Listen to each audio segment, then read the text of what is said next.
नमस्कार, मैं हूं निकिता और आप देख रहे हैं सत्यहिंदी.com। चलिए एक नजर डालते हैं अब तक की सुर्खियों पर।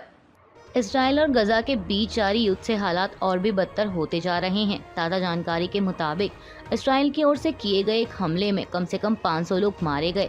गजा स्वास्थ्य मंत्रालय द्वारा कल मंगलवार को दी गई जानकारी के अनुसार गजा शहर के अल अहली अरब अस्पताल में इसराइली हमले में 500 से अधिक फिलिस्तीनियों की मौत हो गई। वहीं गजा स्वास्थ्य मंत्रालय के इस बयान को इसराइली सेना की ओर से ये कहते हुए खारिज कर दिया गया है कि यह हमला इसराइल की ओर से नहीं किया गया, बल्कि यह हमास के गलत रॉकेट लॉन्चिंग का परिणाम है। इसराइल वॉर रूम की ओर से एक्स पर लिखा गया है कि रिपोर्टों से पता चलता है कि गजा शहर के बैप्टिस्ट अस्पताल में बड़े पैमाने पर हताहत की घटना हमास द्वारा किए गए गलत रॉकेट प्रक्षेपण का परिणाम थी। उस समय किसी भी आईडीएफ हवाई गतिविधि की सूचना नहीं दी गई थी और न ही वो समय इसराइल में लॉन्च किए गए रॉकेटों की बमबारी के साथ मेल खाता है। गजा के अस्पताल पर हुए हमले में हुई 500 लोगों की मौत को लेकर अमेरिकी राष्ट्रपति जो बाइडेन ने दुख जाहिर किया है। उन्होंने एक्स पर लिखा कि मैं गजा के अल अहली अरब अस्पताल में हुए विस्फोट और उसके परिणाम स्वरूप हुई जानमाल की भयानक क्षति से नाराज और बेहद दुखी हूँ। यह समाचार सुनते ही मैंने जॉर्डन के राजा अब्दुल्ला द्वितीय और इसराइल के प्रधानमंत्री नेतन्याहू से बात की और अपनी राष्ट्रीय सुरक्षा टीम को इस बारे में जानकारी एकत्र करना जारी रखने का निर्देश दिया है कि वास्तव में हुआ क्या था। उन्होंने कहा कि संयुक्त राज्य अमेरिका संघर्ष के दौरान नागरिक जीवन की सुरक्षा के लिए स्पष्ट रूप से खड़ा है और हम इस त्रासदी में मारे गए या घायल हुए मरीजों, चिकित्सा कर्मचारियों और अन्य निर्दोष लोगों के लिए शोक व्यक्त करते हैं। अमेरिकी राष्ट्रपति जो बाइडेन आज इजराइल का दौरा करेंगे और उसके बाद उनके अरब देशों के नेताओं के साथ बैठक थी, लेकिन गजा के अस्पताल पर हुए हमले के बाद यह बैठक रद्द कर दी गई। जॉर्डन के विदेश मंत्री ऐमान सफादी ने कहा कि अम्मान में जॉर्डन के राजा अब्दुल्ला, मिस्र के राष्ट्रपति अब्देल फतेह अल सीसी और फिलिस्तीनी राष्ट्रपति महमूद अब्बास के साथ होने वाली बाइडेन की शिखर बैठक रद्द कर दी गई है। इजराइल और हमास में चल रहे युद्ध के बीच भारत सरकार का ऑपरेशन अजय जारी है। ऑपरेशन अजय के तहत तेल अवीव से 286 लोगों की 5वीं फ्लाइट दिल्ली पहुंच चुकी है। मीडिया रिपोर्ट्स के मुताबिक इसमें 18 नेपाल के नागरिक भी शामिल हैं। इस बात की जानकारी विदेश मंत्रालय के प्रवक्ता अरिंदम बागची द्वारा एक्स प्लेटफॉर्म पर दी गई। महाराष्ट्र में शिवसेना में हुई टूट के बाद मुख्यमंत्री एकनाथ शिंदे के 7 आए बागी विधायकों की अयोग्यता मामले पर सुनवाई में हो रही देरी को लेकर सुप्रीम कोर्ट ने एक बार फिर नाखुशी जाहिर की है।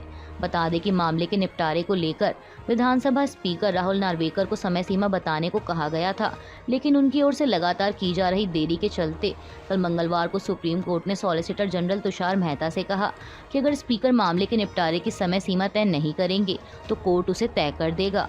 कोर्ट ने मामले की सुनवाई 30 अक्टूबर के लिए निर्धारित करते हुए कहा कि हम ज़्यादा समय लिए जाने से खुश नहीं हैं। वहीं सॉलिसिटर जनरल ने कहा कि दशहरा की छुट्टियों के दौरान वे व्यक्तिगत रूप से स्पीकर से बातचीत करेंगे ताकि एक निश्चित तौर तरीकों का संकेत दे सकें। बता दें कि विधायकों की अयोग्यता में हो रही देरी को लेकर पिछली सुनवाई के दौरान भी अदालत द्वारा कड़ी टिप्पणी करते हुए कहा गया था कि स्पीकर हमारे आदेश को विफल नहीं कर सकते। इसके अलावा विपक्ष की ओर से कहा गया था कि स्पीकर जानबूझकर देरी कर रहे हैं। दिल्ली के कथित आबकारी नीति घोटाला मामले में जेल में बंद आम आदमी पार्टी नेता और दिल्ली के पूर्व उप मुख्यमंत्री मनीष सिसोदिया की जमानत याचिका पर कल मंगलवार को हुई सुनवाई के दौरान सुप्रीम कोर्ट ने फैसला सुरक्षित रख लिया है।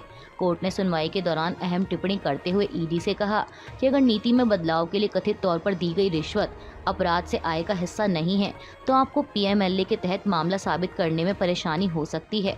बता दें, बेंच की यह टिप्पणी आप नेता की ओर से पेश वरिष्ठ वकील अभिषेक सिंघवी की उस दलील के बाद आई जिसमें उन्होंने कहा था कि सिसोदिया के खिलाफ पीएमएलए मामले के तहत रिश्वत के अपराध से आय का हिस्सा होने का कोई आरोप नहीं है।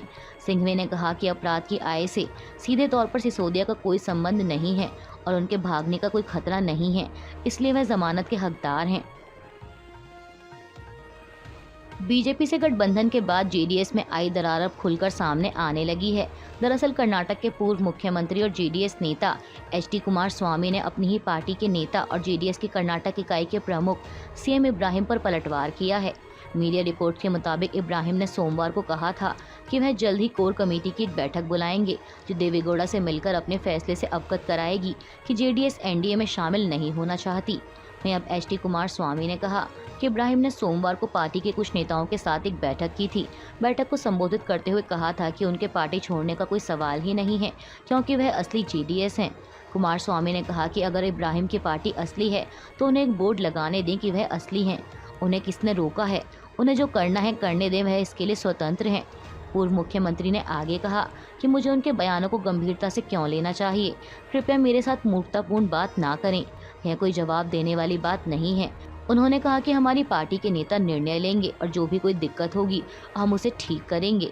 इसके अलावा जेडीएस सरकार में मंत्री रहे जीटी देवेगौड़ा ने दावा किया कि जब बीजेपी के साथ गठबंधन का फैसला किया गया था उस समय इब्राहिम भी वहां मौजूद थे और यह फैसला सर्वसम्मति से लिया गया था।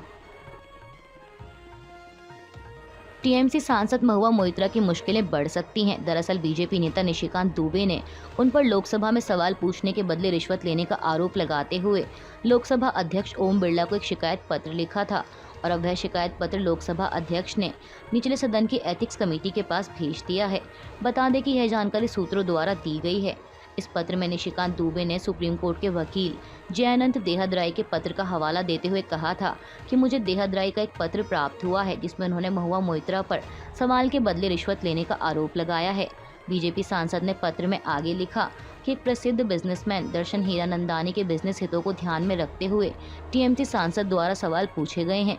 उन्होंने इसे सदन की अवमानना बताते हुए टीएमसी सांसद के खिलाफ तत्काल जांच की मांग की थी।